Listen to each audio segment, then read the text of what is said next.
Stats, baby. I hope y'all excited for week 2 of the off season. So we have a few new reports to include in our video that were not included in last week's video. And we'll start things off with the Buffalo Bills like we did last week. So they've signed a lot of I would say backup players at this point.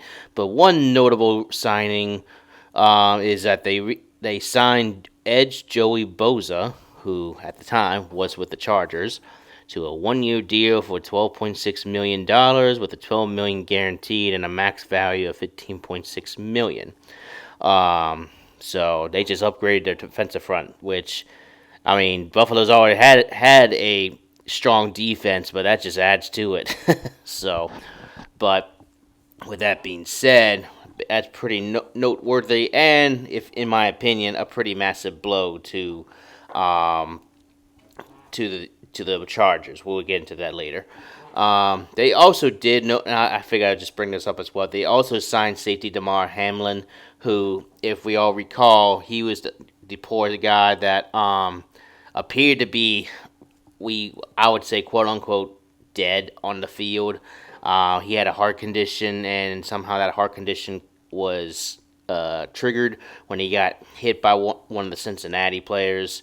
And it was a scary moment because, in my opinion, I've never seen. Well, it's not an opinion. I don't think anyone in the NFL world has seen something of the sort like that, where we've seen an NFL player literally just collapse on the field like the way they did. So, but we're glad he's doing better. He hasn't had that issue since then, and that warms my heart there. And he signed a 1-year deal with them, based on this report, that's worth up to $2 million. It ain't much. I mean, he's not. I would say he's more like a special teams player, but I think he's captured the hearts of Buffalo because of that incident, that health scare. So, best of luck to you, buddy. So, anyway, we move on. This week, I would say, was a little bit more slow in terms of newsworthy things. I'm probably not going to get through everything. I'm just going to scroll through some noteworthy signings that happened recently. I will mention, as I'm looking at the Jets, they signed quarterback Justin Fields to a 2-year, $40 million deal. Wait, I think I mentioned that in the last video. My apologies. So, ignore that.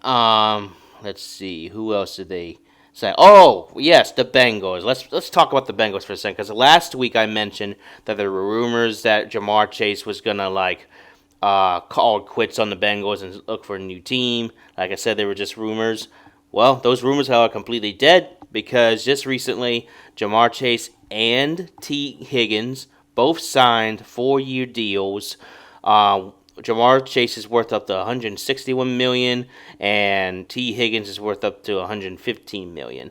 And let me tell you, I bet the Bengals are just thankful that that's over with, because that's literally the two best weapons. And can you imagine if they lost both of them in the same year? Ooh, that would be rough, especially on Joe Burrow, because who the heck is he going to throw to other than Jazeski? So, but yeah, that's pretty noteworthy, and it's just about time, because they've been at this for the last year or two now, and they've been trying to get a deal done for so long. So the only thing I'm going to talk about in regards to the Bengals, I don't want to talk about it too much in this video, but it's what are they going to do about their defense? That's my concern, because we all saw last season they had a good offense, no defense. What are they going to do about that? Are they going to focus on the draft? Are they going to pick up some guys this offseason? They already let go of Trey Hendrickson and a few other players, but it's like, who else are they going to get? Like, I don't know. It's going to be interesting to see how they shape things out. But one thing's for certain is that the Bengals and Ravens matchups next season, as they already been entertaining, they might just go a whole new level of entertaining. Like, I remember last season when Joe Burrow went up against Lamar Jackson. Both of them had like 400-plus yards and like a couple TDs, touchdowns that is. And my goodness, it was a showdown. But the Ravens came out on top because the Ravens were the better team, obviously. So it's just like the Bengals just have all the weapons they can get, but just no offense. And me and my buddies at the Idiots in the I Formation podcast, which, by the way, go check out if you haven't seen any of them. Like and subscribe to them. You can find a link to our channel in the description below. But me and my buddies have been talking about this for a while. It's like this: the Bengals represent the Saints when they had Drew Brees and company.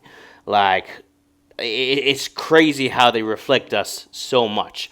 It's like they had the offense. They have a pretty good coach, but no defense whatsoever. And that's the one thing I talk about with opposing fans, like especially when they criticize Drew Brees, like, oh, he's not that good. He's overrated. I'm like, oh, did you even watch his games? You will see brilliance on the field. Brilliance. I'm talking about the deter on the subject here, but I'm just saying, it's like you saw brilliance on the field by Brees. And then you got his clown defense just doing absolutely no favors whatsoever. But that's a subject for another day. The point I was trying to make is the Saints of the Sean Payton era to the Cincinnati Bengals in the Joe Burrow era. I don't know their coach. His name that is. I'm just saying that as an example. You see, it's like similar comparisons. It's like the Bengals have an offense, no defense. The Saints were under Sean Payton, offense, no defense. Now, of course, they got better over the years, and the Saints won a Super Bowl compared to the Bengals, but still, that's the only point I wanted to make here in this regard. I thought it just struck my interest there. So, but we're gonna move on. So, I want to briefly talk about the Browns for a second because I saw this recently. When I say recently, I mean yesterday. The Browns I saw are considering making a brand state-of-the-art, brand new, $2 billion+ project and making a whole new stadium. And I saw a video of it. I don't know. I'll try to add in this recording, but I'm still working on my technology on my computer. Bear with me. But it looks really nice. I have to say, it looks really nice. But at the same time, makes me question, why the Browns of all teams? Like, it made sense for the LA Rams and Chargers. Why not teams like, say, I don't know, the Giants? Well, maybe that's a bad example. Maybe the Eagles, who just recently won the Super Bowl. Teams like that. The teams that are, like, actually good. The Browns, they're not that good. They've been a hit or miss the last five seasons. Like they'll have one random good year, and next thing you know, they go crashing down to earth. And that was literally the case last year. They had a good year the year before, and then crashed down back to earth. So I don't know what to expect out of the Browns this year. They haven't actually made a lot of signings either, so who knows? But moving on, I just want to touch base on that. Nothing going on with really much of anybody else. The Texans. I know I just saw they lost a few guys to the Vikings. So, oh yes, they also signed safety C.J. Gardner-Johnson, which I'm gonna laugh for a minute. I'm sorry, y'all. It's just us Saints fans know CJ. Eagle fans know CJ. Detroit fans, for the 1 year he played, know CJ. CJ has his perks, but he also has his cons. More specifically, he gets burnt in coverage pretty easily. And while he has a big mouth, which is, I would say, a perk of his because it gets inside of the team's players' heads, and we've seen it firsthand, trust me, Saints fans. It's just like... The point I'm trying to make here is that he has bounced around for the last 4 years. Like, he was with the Eagles, and then he was with Detroit for 1 year, back to the Eagles, and now he's with the Texans. It's like, it really kind of makes my point clear and crystal that he's solid, but he's not worth keeping around, if you know what I mean. Like, I remember when he was trying to get the big bags out of us, and we decided to say no to that, and thank God we did. So, but with that being said, let's move on from that. Oh, Indianapolis. I wanted to point this out real quick. They signed, and you're going to love this. They signed Daniel Jones to a 1-year deal, $14 million and $13.15 million fully guaranteed. Colts, what are y'all doing? What are the Colts doing here? Like, did you guys just not see how he has played overall? He's had one good year, and after that, he has been absolute trash. Like, what are y'all doing here? Like, maybe it's just for, like, maybe he's just a depth piece. Who knows? Maybe he's there to compete for the starting job. Who knows? It could be one of those two scenarios. But if you really think that's a good... Oh, man. Giants fans are probably laughing right now. Though they don't have too much to laugh about considering they lost Saquon Barkley to the Eagles last year, and look how that turned out. So, with that being said, let's just move on here. So overall, there's really not much going on in regards to like news. Excuse me. I'm gonna be scrolling through here for just a minute.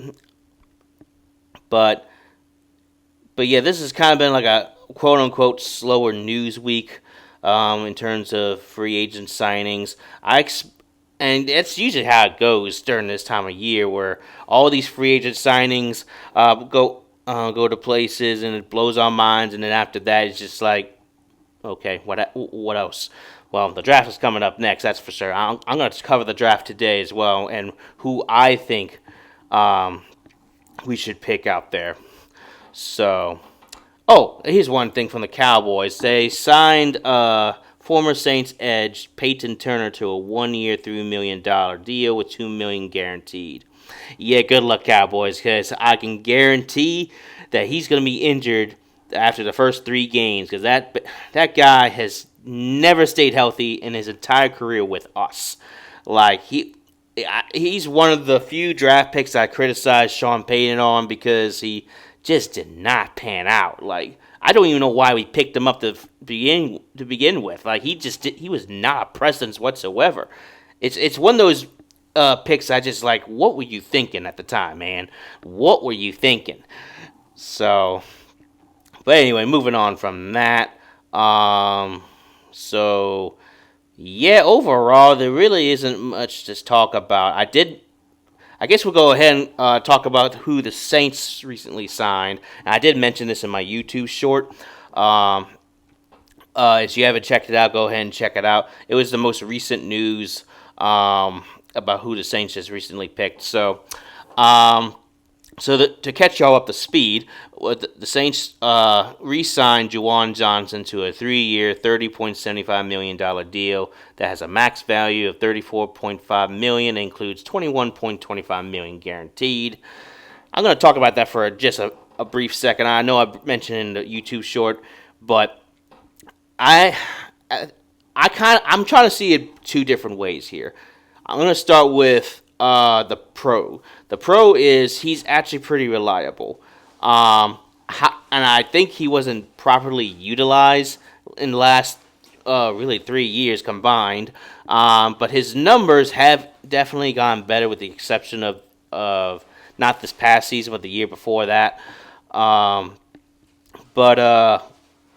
But yeah, like he's reliable. He does have some good hands, but there have been moments where, and this is where I'm about to get critical here, where he is wide open and he just simply drops the ball, and I'm just like, why? It drives me bananas. But there's also been cases where he just simply does not block. Like, he can't block to save his life, and with the running scheme that Coach Kellen Moore wants to install, and what Clint Kubiak wanted to run last season, he just cannot provide proper run. It's why I think, in my opinion, we need to find a better tight end. Now they did recently sign Jack Stoll from the Dolphins. He signed a 1 year deal. He may just be a depth piece for training camp, but at the same time, I've seen his tape. He can actually block better than Jawan Johnson. So, but it's like I'm trying to see it both ways, and who knows? Maybe this might be maybe Jawan Johnson is blooming late. Who knows? But if he ends up being an absolute bust like he so far is, in my opinion, I just don't like this resign idea. Like I don't care for it as much. But I'm gonna be positive about it. I'm gonna hope that I'm gonna hope that it works out under Kellen Moore's leadership, and because Kellen Moore's calling all the shots on offense, so I'm just gonna be trying to be hopeful about it. So, but anyway, the other big signing is we got safety Justin Reed for a 3 year, $31.5 million deal with $22.5 million guaranteed. That was much needed, and as I mentioned in my YouTube short, we already lost Paulson Adebo. We lost Will Harris. So he was a major need, and they also re-signed Isaac Yadam. I don't even know if I pronounced that correctly, but he signed a 3 year, $9 million deal with a max value of 10.5. Now he used to be on the Cardinals last year, and it just didn't work out. So he's right back with us. Welcome back, buddy. So, but yeah, that's some of the most recent signings that I briefly mentioned in my YouTube short. So, but with that being said, let's go ahead and talk about the draft. Excuse me.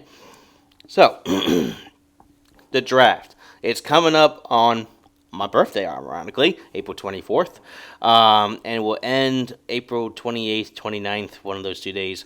So the Saints have an overall 9 picks in this coming draft. Now the big question that we're all trying to like figure out is who do the Saints want?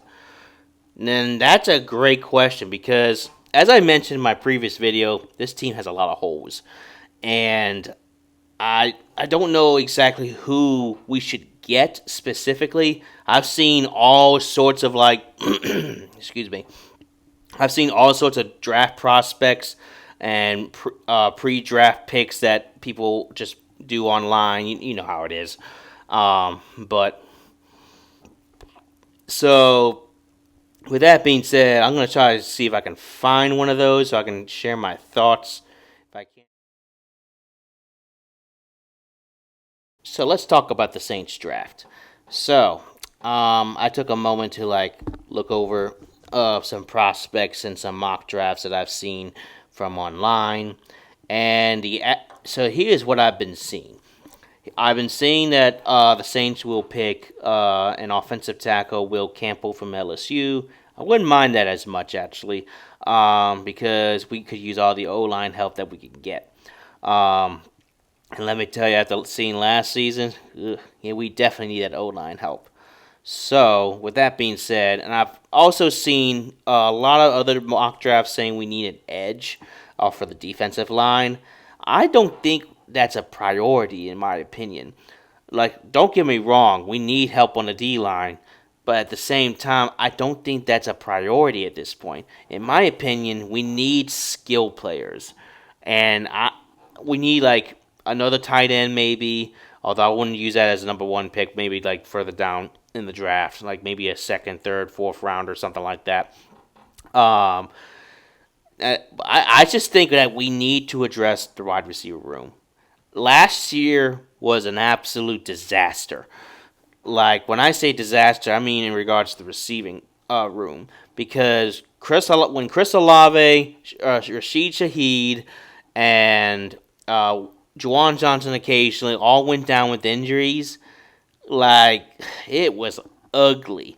And I mean ugly. We had these receivers out there that just simply can't catch a ball, can't run routes well. And of course, it doesn't help we had a really bad coach too. But at the same time, it's just like, why do we want to go after another O line piece or another D line piece? We don't need that. We need playmakers. Like, I firmly believe that Chris Olave is not a wide receiver one by any means necessary.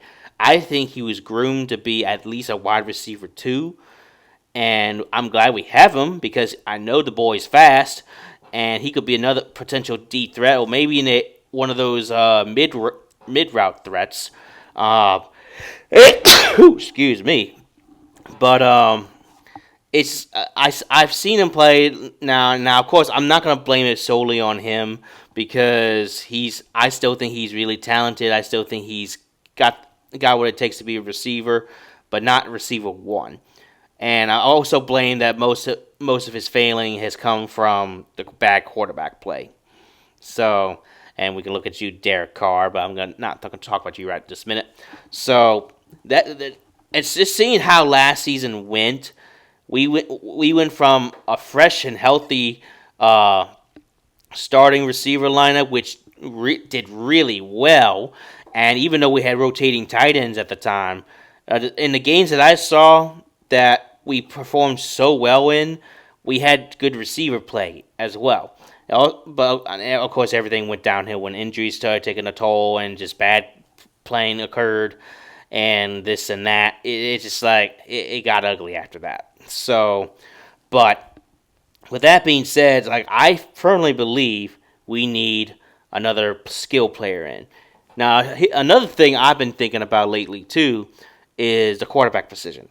We all know Derek Carr is probably going to be gone after this season. We just got to suck it up and get it over with. I don't like it. I'm not for it, but he's here, and the Saints clearly want him to stay. I don't agree with that, but I'm not in charge of the Saints, unfortunately. So nothing I can say can change their mind. So, but one thing for certain is I just don't expect the Saints to bring him back after next season because everything has just not worked out.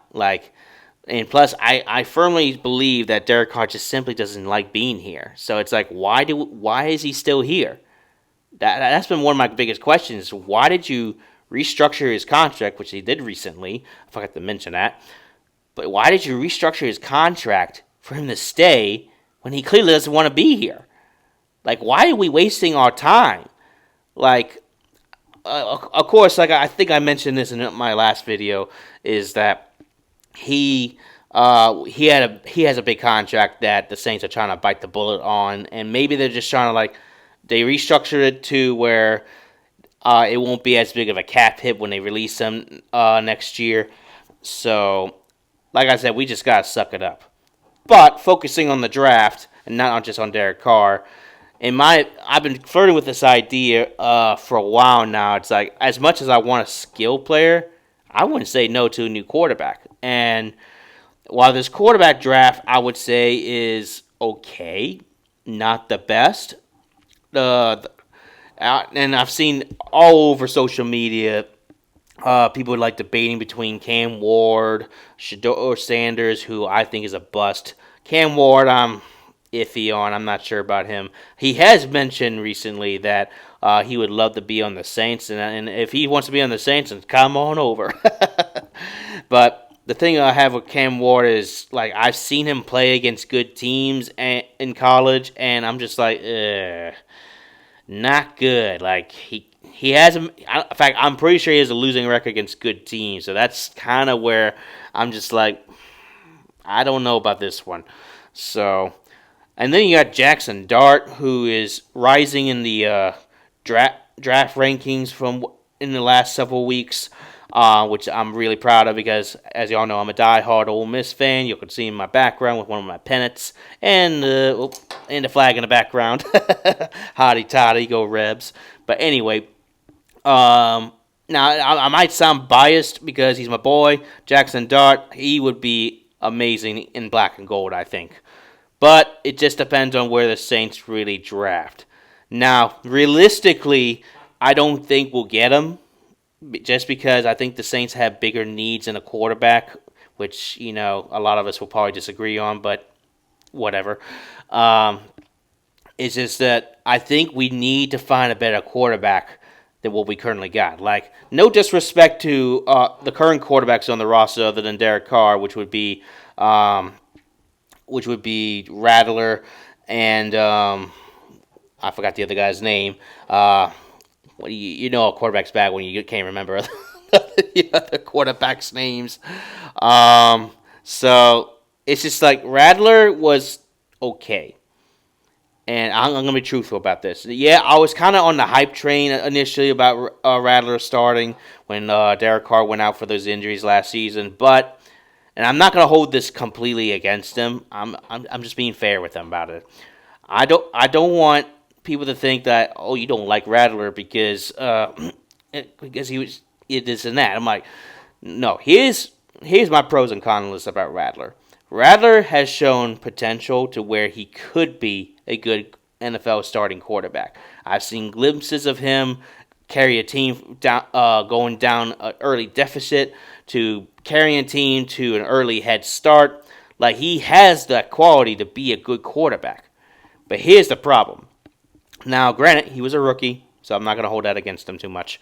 Unlike some people who just, like, hardcore hate him for some bizarre reason. I'm just like, why?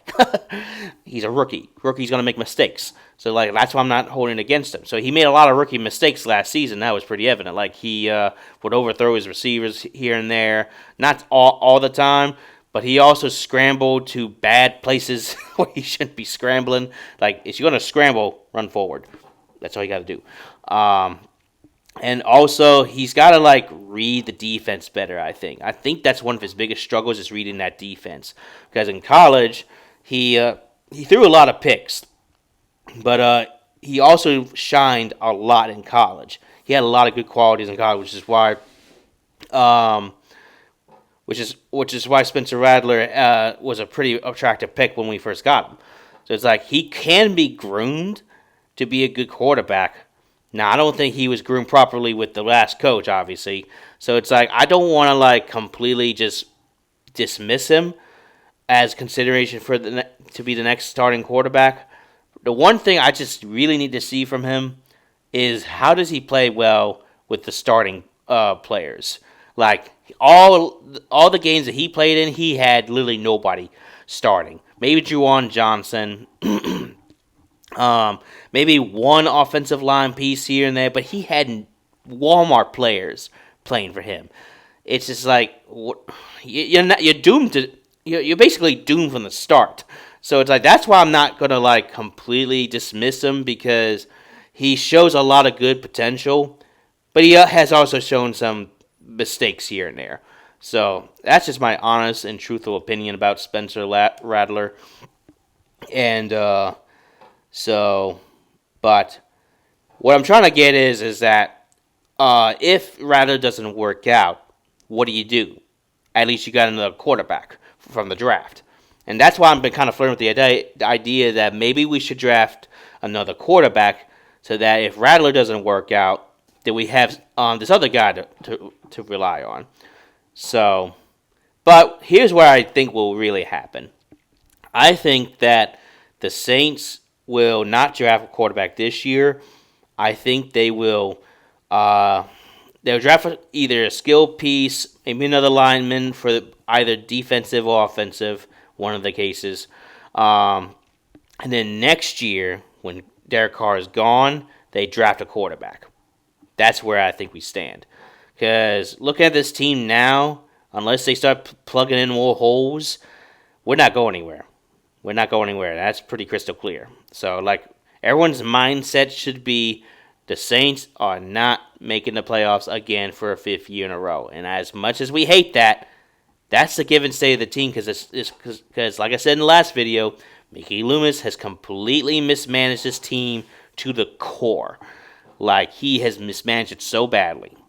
So, with that being said, so for the other rounds in the draft, one second. That's better. So with the other rounds other than round 1, I think they can just do whatever they want. Like, I would say in round 2 we should get maybe another lineman piece for the O line. Third round we should get maybe some new edge tackles or defensive linemen in that round.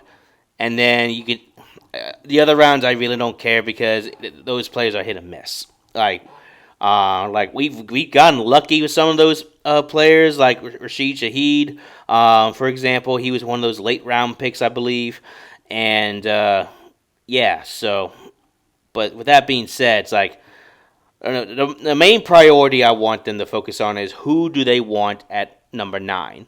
Now, I've also seen reports that, and these are just rumors again. Don't shoot the messenger. That some people think that there might be a team that wants the number 9 pick and wants us to move backwards in the draft, like going from 9 to 11, for example. Why? I don't want that to happen. First off, that's my opinion. I do not want that to happen. We need a good player, and we're currently in a good spot to pick that player. I do not want us to go backwards for any reason whatsoever, unless it's one heck of a pick, like one heck of a trade, that is. So it's like if they gave us 3 first-rounders for the next 3 years and this one of their better players for the number 9 pick, sign me up.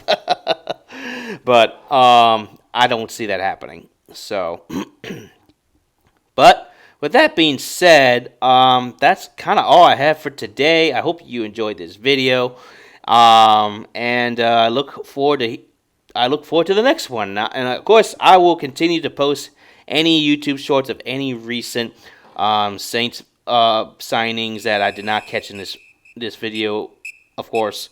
So, with that being said, I hope y'all have a splendid day, and we'll catch you guys next week on episode 3 of the Dirty Dell Dash. Do that, baby.